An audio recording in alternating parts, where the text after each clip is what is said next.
Expansion اور extension اور جو بھی آپ کہیے ماڈرنائزیشن کے بہانے سے وہ پیغمبر اکرم کی ذریعہ مبارک سے لے کر بقیع کے درمیان میں وہ محلے بنی ہاشم جو تھا وہ آج ہے نہیں. وہ راستہ جس کو علی ابن ابی طالب کا راستہ کہتے تھے وہ ہے نہیں. وہ مسجد جس کو مسجد فاطمہ زہرا کہتے تھے وہ ہے نہیں ہے جی.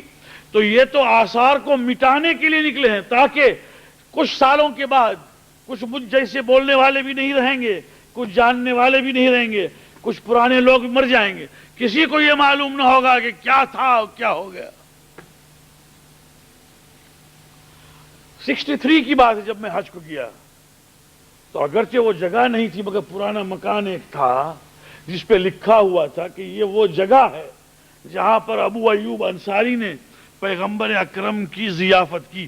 جب پیغمبر آئے ہیں اور ان کا اونٹ آیا ہے تو پیغمبر نے فرمایا خلو سبیلہا فانہا مأمورہ, چھوڑ دو میرے اونٹ کو, اونٹ جانتا ہے کہ میں کہاں رہوں.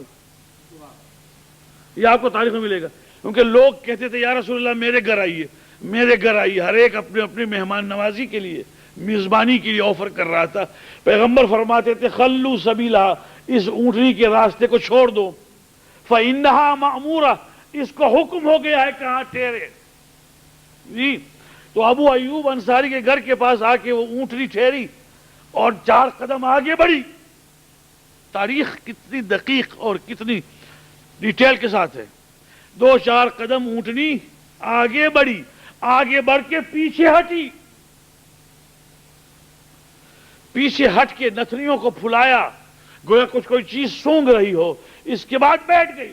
بھئی اونٹنی کا بیٹھنا بڑا کام ہے, بس بیٹھنا تھا کہ پیغمبر نے فرمایا یہ گھر کس کا ہے, کہا یہ ابو ایوب انصاری کا, میں اس کا مہمان. گھر کے 2 طبقے تھے, نیچے ماں رہتی تھی, اوپر ابو ایوب اپنی فیملی کے ساتھ رہتا تھا. ماں نے بیٹے کو بلایا, کہا ابو ایوب مبارک ہو کہ محمد تیرے مہمان جی. اور وہ پیغمبر اترے, وہ جگہ موجود تھی, میں نے ان آنکھوں سے دیکھا. مکان نہیں ہو سکتا, سال کی بات ہے, مگر اوپر لکھا ہوا تھا حرم مطہر کے ساتھ ہی. آج وہاں پر ایک ہوٹل ہے کہ جہاں پر انسان کو وہم و گمان نہیں ہو سکتا کہ یہ وہ جگہ ہے. مٹاتے گئے, آثار مٹاتے گئے, اور جیسے کہ کچھ تھا پیغمبر کی ولادت کی جگہ نہیں ہے, سقیفہ بنی ساعدہ نہیں ہے, کوئی چیز. اس کو کہتے ہیں ماڈرنائزیشن, اس کو کہتے ہیں ایکسپانشن.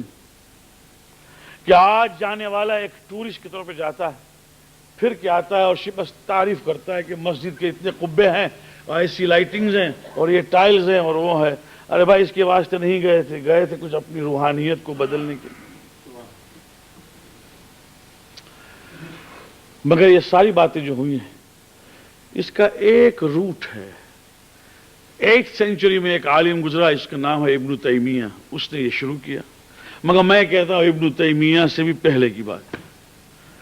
بادشاہ نے, بس مصائب کا بیان پڑھتا ہوں میں, اور وہ اس لیے پڑھتا ہوں تاکہ ایک غم ہو جائے اس نسبت سے کہ آج شیعہ قوم جہاں بیدار ہے, مثلا کراچی میں حبیب ٹرسٹ والوں نے ابھی تک قبے بنا کے رکھے ہیں, وہ ایک اویکننگ کی نشانی ہے کہ ہم بیدار ہیں. انشاءاللہ موقع ملے گا تو ہم یہ لے جائیں گے وہاں پر بٹھلا. ایران میں بھی کوشش ہو رہی ہے مسلسل کہ موقع ملے تو پھر سے قبر بنے. کب بنے گی, ہماری زندگی میں بنے گی قبریں یا ہمارے مرنے کے بعد بنیں گی, وہ خدا ہی جانتا ہے.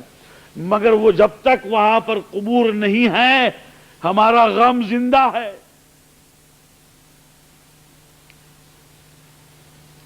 سب سے پہلے جس شخص نے قبر ائمہ کی قبر کو توڑنے کا ارادہ کیا, یہ وہابی تو کل کی پیداوار ہے, 1924 کی.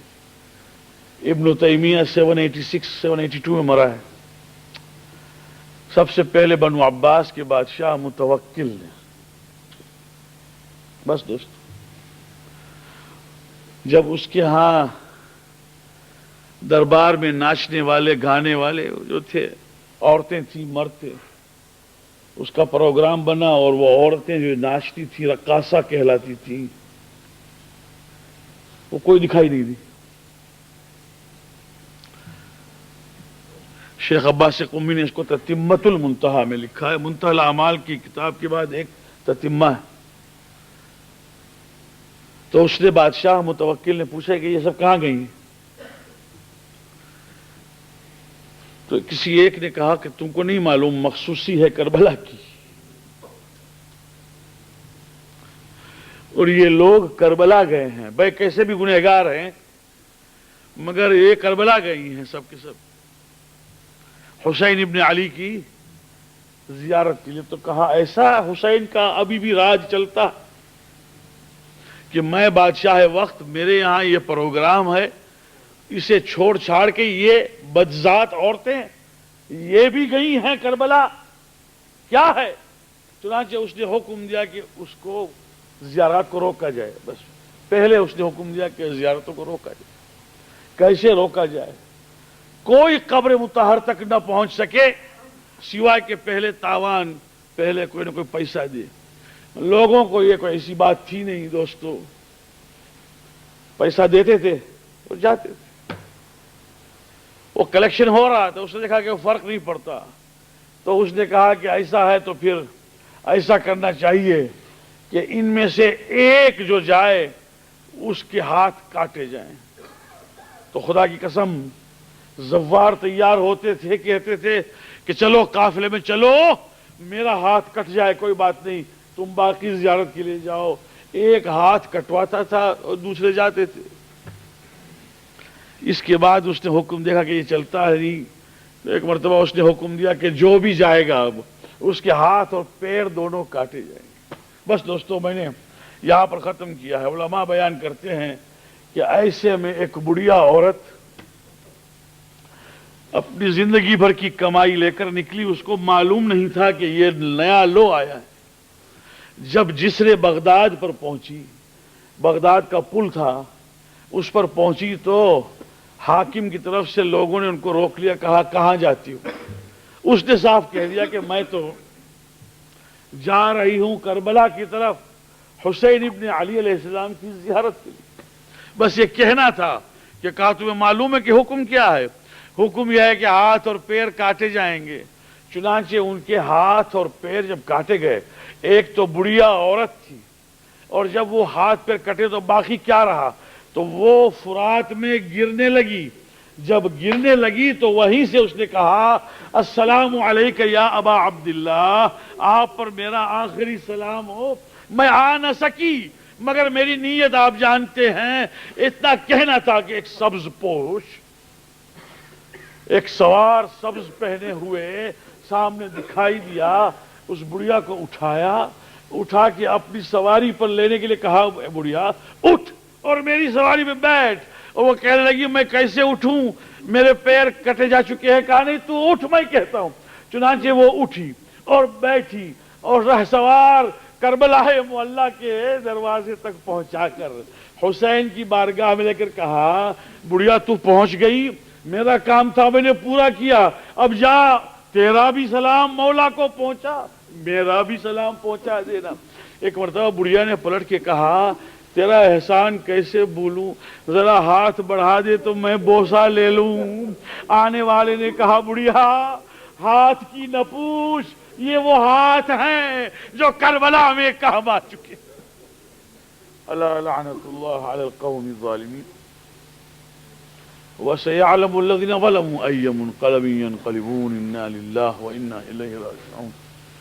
پروردگار ہمارے اس قلیل اعضاء کو قبول فرما، ہمیں اعمال خیر کی توفیق عطا، ہمارے گناہوں کو پروردگار بخش دے، ہمارے مرحومین جہاں جہاں دفن ہیں ان کی مغفرت فرما، پروردگار بیماروں کو شفاء عاجل صحت کامل عطا۔ پروردگار یہ غم کا دن ہے، وہ دن ہماری زندگی میں عطا فرما جس دن پھر سے یہ قبریں جو ہیں اور یہ ذریعہ مقدسہ پھر سے اس کی تعمیر ہو جائے۔ پروردگار بحق محمد و آل محمد دشمنان آل محمد کو نیست و نابود فرما۔ رحم اللہ من قرأ الفاتحہ۔